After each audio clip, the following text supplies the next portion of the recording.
नमस्कार, मैं रंजीता और आप देख रहे हैं कमिंग भारत। अभी मैं मौजूद हूँ राबड़ी आवास के पास और यहाँ पे सभी जगह से लोग आए हुए हैं टिकट के लिए। हमारे साथ जगदीशपुर के एक और भी भावी प्रत्याशी हैं जिनका नाम है गोरखनाथ सिंह। ये राष्ट्रीय जनता दल के सेक्रेटरी भी हैं। तो आइए इनसे जुड़ते हैं और बात भी करते हैं, जानते हैं कि क्या इस साल इनको टिकट मिल पाएगी। नमस्कार सर। नमस्कार सर, क्या लगता है किस पर आपको टिकट मिलेगी? देखिए, हम 17 साल से जगदीशपुर का प्रखंड अध्यक्ष भी रहा हूं, बाद में 3 साल जिला का भी महासचिव रहा और इस बार सेक्रेटरी हूं अभी वर्तमान में बिहार प्रदेश राष्ट्रीय जनता दल। जिला पार्षद भी रहा हूं बीच में 11 से 16 तक। तो हमें लगता है कि तेजस्वी जी युवा हैं और युवा को आगे बढ़ाने का उनके द्वारा आश्वासन दिया गया है। ऐसे में हमारे वर्तमान में भी वहाँ विधायक हैं, राष्ट्रीय जनता दल के ही विधायक हैं रामविशुन जी लोहिया जी। उनके अगेंस्ट में हम लोग यहाँ अपना नामांकन दर्ज करने का काम किया है और हम लोग यहीं शुरू से मांग करते आए हैं। क्या लगता है इस बार आपको टिकट मिलेगी? मिलना तो चाहिए, निश्चित तौर पर मिलना चाहिए। टिकट को लेकर के बहुत महामारी फैली हुई है, हर जगह पे लड़ाई झगड़ा देखने को मिल रहा है, हर पार्टियों के साथ दिखने को मिल रहा है। कभी कांग्रेस रूठ रही है, कभी कोई रूठ रहा है। तो क्या इसमें राजद क्या भूमिका निभा रही है? देखिए, हम लोग कर्जकर्ता हैं। कर्जकर्ता कोई लंबा समय से काम करता है पार्टी के लिए, तो वो कहीं ना कहीं उम्मीद पाल के रखता है कि आगे आने वाला दिन में कभी ना कभी हमको भी मौका मिलेगा। उस मौका के तहत सभी लोग जो भी पार्टी के वर्कर हैं, गांव में काम करने वाले लोग हैं, पंचायतों में काम करने वाले लोग हैं, वो तो भाई आएंगे ही, चाहे वो राष्ट्रीय जनता दल के हों, कांग्रेस को का हो या अन्य पार्टियों के भी जितने अपने कार्यकर्ता हैं वो तो प्रत्याशी बनेंगे, अपनी मांग रखेंगे, अपने नेताओं के समक्ष अपनी मांग को रखेंगे। इसी तरह हम लोग भी अपने मांग को अपने आदरणीय नेता, हमारे सामाजिक न्याय के युवा पुत्र तेजस्वी जी से भी हम लोग आग्रह कर रहे हैं। हम लोग भी बहुत लंबे समय से आपके पार्टी में सेवा करते आए हैं और सर्वे के आधार पर अगर बनता है कि नहीं, हम कार्यकर्ताओं को भी सर्वे में कह रहा है, तो सर्वे के आधार पर अगर टिकट देते हैं तो निश्चित तौर पर आगे आने वाला दिन में अभी सारे हुजूम जो है गाँव में लगा है। तेजस्वी जी को इस बार मुख्यमंत्री बनाने का लोग मन बना लिए हैं। तेजस्वी जी की जहाँ तक आप बात कर रहे हैं, उनसे पहले उनके पापा, उनकी माँ दोनों कोई मुख्यमंत्री रह चुके हैं, यानी कि 15 साल आरजेडी ऑलरेडी यहाँ पे राज कर चुकी है। लेकिन उस राज को हम लोग जंगल राज के नाम से जानते हैं, ऐसा क्यों? जंगल राज कौन कहता है? जंगल राज वही लोग कहते हैं जो हमारे लालू प्रसाद जी जब 1990 में बिहार के गद्दी संभाले, उस समय उन्होंने एक नारा दिया था कि अंत्योदय कार्यक्रम चलाएंगे। मैं मुख्यमंत्री हूँ, अंत्योदय कार्यक्रम, जो अंत में है वो आगे आए और आगे बैठने वाले लोग पीछे जाएं। सीट पर बैठने वाले का नारा हमारे लालू प्रसाद जी ने दिया कि हम बहुत दिन तक हुड पर, बस के हुड पर बैठ करके बटाम खोल करके हवा खाए हैं। अब हम हुड पर नहीं बल्कि सीट पर बैठेंगे।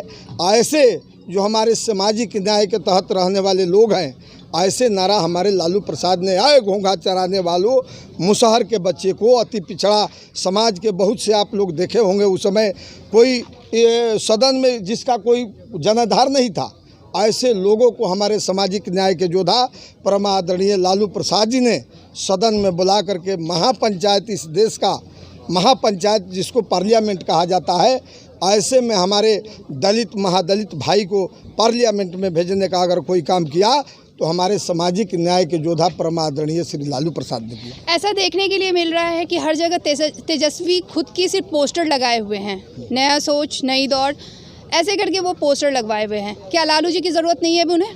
बिल्कुल है, लालू जी के ही, सचमुच में कहिए तो लालू जी ने जो बेस तैयार किया बिहार ही नहीं पूरे देश में, उस बेस पर राष्ट्रीय जनता दल आज भी मौजूद है।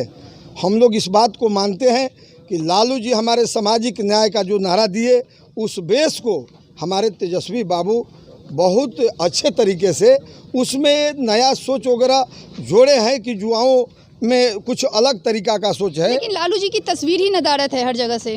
लालू प्रसाद जी का तस्वीर तो हम लोगों के दिल में है। आप उनको नदारद कैसे कहिएगा। कहीं आप कोई बैनर देख लीजिए। चलिए मैं आपको कार्यालय के पास ही दिखाती हूँ। कार्यालय के पास पोस्टर जो लगा हुआ है उसमें सिर्फ तेजस्वी यादव दिख रहे हैं, लालू प्रसाद नहीं दिख रहे हैं। तो क्या उनको अब उनकी ज़रूरत नहीं अभी है? देखिए आप लोग इसका मतलब कि सही ढंग से नहीं देखे। जहाँ से हमको लगता है कि पीछे आप कार्यालय के पीछे में बड़ा बड़ा जो है लालू जी और राबड़ी जी का फोटो लगा हुआ है। आगे में हमारे तेजस्वी जी अभी युवाओं के चहेता नेता हैं। हम लोग मानते हैं वो भी लालू जी के हमारे पुत्र न है जी। साथ ही साथ सर एक और पोस्टर देखने को मिला है, इनकम टैक्स चौराहा के पास भी देखने के लिए मिला है, बोरिंग रोड चौराहा के पास भी देखने के लिए, कि एक परिवार बिहार पे भार, लालू परिवार पूरा था। इस पे आप क्या कहना चाहेंगे? उस पर हम यही कहेंगे कि वो वही कहे, वही लोग हैं जिसका हमारे लालू प्रसाद ने 1990 से 2005 तक विरोध करने का काम किया कि वो अब नहीं चलेगा। अब हमारे जो गांव में रहने वाले लोग हैं, हम उस समय हमको याद है लालू प्रसाद जी कहा करते थे कि यह घोंघा पकड़ने वालों, सुअर चराने वालों, पढ़ना लिखना सीखो। ऐसे जो गरीबों के बीच जो कभी जाने का काम नहीं किया था। 1990 के पहले आप देखिए सरकार कौन था, कौन लोग सरकार चला रहे थे। जब 1990 में हमारे लालू प्रसाद ने अति पिछड़ा, महादलित या अन्य लोगों को जगाने का काम किया, तो निश्चित तौर पर वही लोग जो आज देश में सांप्रदायिकता फैलाने का काम कर रहे हैं, वैसे ही लोग आज पोस्टर पर वार कर रहे हैं। वह एक परिवार बिहार पर भार इस तरह का नारा लिख करके उन लोगों ने क्या किया आप देखिए, सब जगह जा कर के देखिए। आज जगहों जगह पर हम लोग देखते हैं, गांव में रहने वाले लोग हैं, कहते हैं कि सुशासन है। मैं तो इस पर ज़्यादा कमेंट नहीं करना चाहूँगा, लेकिन आप देखिए आज कहीं बेटी सुरक्षित नहीं है। आज जो है गांव में हम लोग देखते हैं कि बोरा में सर को जो है काट के अलग फेंक दिया और बोरा में लाश जो है कहीं एनएच के किनारे बिक दिया। अगर आपकी सरकार बनती है जगदीशपुर से तो आप लोग क्या करिएगा? हम लोग युवाओं का, जो हमारे तेजस्वी जी ने कहा कि 10 लाख, सरकार बनते ही 10 लाख युवाओं का रोजगार हम लोग देने का काम करेंगे। इसके अलावे मेरे जैसा आदमी जब सदन में चुन के आएगा तो मैं निश्चित तौर पर अपने आदरणीय मुख्यमंत्री तेजस्वी जी जो बनेंगे उन पर हम लोगों का भार रहेगा कि जो हमारे बिहार के लोग पलायन करते हैं मजदूरी के नाम पर, मजदूरी के वास्ते बाहर में जाते हैं, ऐसे कम से कम 50,000, ज़्यादा तो नहीं लेकिन 50,000 हर साल, 10 लाख के अतिरिक्त हर साल 50,000 रोजगार हम लोग देने का एक नारा देंगे कि हर साल 10 लाख के अलावे हर साल बिहार में आप 50,000 जो बेरोजगार लोग हैं, जो बाहर में पलायन करते हैं, ऐसे लोगों को 50,000 नौकरी देने की व्यवस्था करें। किसानों को समय पर पानी दे। जो हमारे पढ़ने लिखने वाले लोग हैं, बच्चों को हम लोग उच्च शिक्षा दें, उनको बढ़िया से पढ़ने का गाँव में व्यवस्था करें। ऐसी सोच हम लोगों का है। इस तरह का काम हम लोग करने का काम करेंगे। इस साल विधानसभा चुनाव में, जैसे कि 2015 में जब ये चुनाव हुआ था तो ये महागठबंधन था, राजद जदयू सबका, और आज ये महागठबंधन साल भर के बाद ही ये टूट गया। टूटने के बाद लालू जी जेल में चले गए और अभी उनकी तबीयत भी काफ़ी ख़राब रहती है। तो इस पे आप क्या कहेंगे कि क्या राजद के लिए ऐसे माहौल में जीतना मुश्किल है? राजद के लिए जितना आसान है आप मुश्किल मत कहिए। लालू जी को हम लोग इतना ज़रूर कहेंगे कि लालू जी जब 1996 उनका कोर्ट में केस है चारा घोटाला का 1996 में आप लोग जानते हैं लालू यादव को देश में, बिहार ही नहीं बल्कि देश में, देश के लोग उनको गुदड़ी का लाल कहा करते थे। गुदड़ी का लाल। हमारे लालू जी जब 1990 में सरकार बनाए थे उस समय हम लोग ज़रूर नारा दिए कि लेवा गुदड़ी ठीक साथ करके हमने सरकार चलाने का काम किया। 95 में जस्ट चुनाव हुआ, 95 में इतना ना हम लोगों ने अपार बहुमत से बिहार के लोगों ने उनको जिताने का काम किया। ऐसे लोग जिनके छाती पर सांप रेंगता था, ऐसे लोगों ने एक साजिश के तहत हमारे आदरणीय लालू प्रसाद जी को 96 में चारा घोटाले में फंसाने का काम किया। हम लोग राष्ट्रीय जनता दल के सिपाही हैं। कभी ज़िंदगी में कोई गंगा में खड़ा होकर के कह दे कि हमारे लालू प्रसाद जी गलत हैं, चोर हैं, हम लोग मानने के लिए तैयार नहीं हैं। लालू जी उस समय चोरी क्यों करेंगे? मेरा सवाल है कि 1996 में लालू प्रसाद जी को चोरी करने की ज़रूरत क्यों पड़ी? जब 1995 में उनको इतना बड़ा हुजूम बिहार के लोगों ने उनको सरकार बनाने का काम किया, वो 1996 में चारा जैसे घोटाला क्यों करेंगे?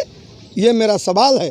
अगर कोई भारतीय जनता पार्टी हो या जनता दल यूनाइटेड हो, ऐसे लोगों से मेरा सवाल है कि आप इस सवाल का उत्तर दो कि 1995 में जो हमारे सामाजिक न्याय के योद्धा ने बिहार में बेमिसाल जीत कायम करने का काम किया, ऐसे में 96 में चारा जैसे घोटाला करने का काम किया, उनको साजिश के तहत फंसाने का काम किया गया है। वो लोग समझते थे कि अब ये लालू प्रसाद वोट से इस बिहार से हटने वाला नहीं है, इसलिए उन लोगों ने कोर्ट का सहारा लेकर के हमारे सामाजिक न्याय के योद्धा को गलत तरीके से फंसा करके आज जेल में बंद करने का काम किया है। ये मेरा कहना है। धन्यवाद। तो जैसा कि आपने सुना, गोरखनाथ जी का कहना है कि लालू प्रसाद जी के ना रहने से पार्टी कमज़ोर नहीं हुई है, साथ ही साथ उनके ना रहने से उनका साथ और उनका विश्वास इन लोग के दिल में है। वो हमेशा इन लोगों के दिल में रहते हैं और इसी नारे के साथ ये लोग आगे बढ़ते हैं।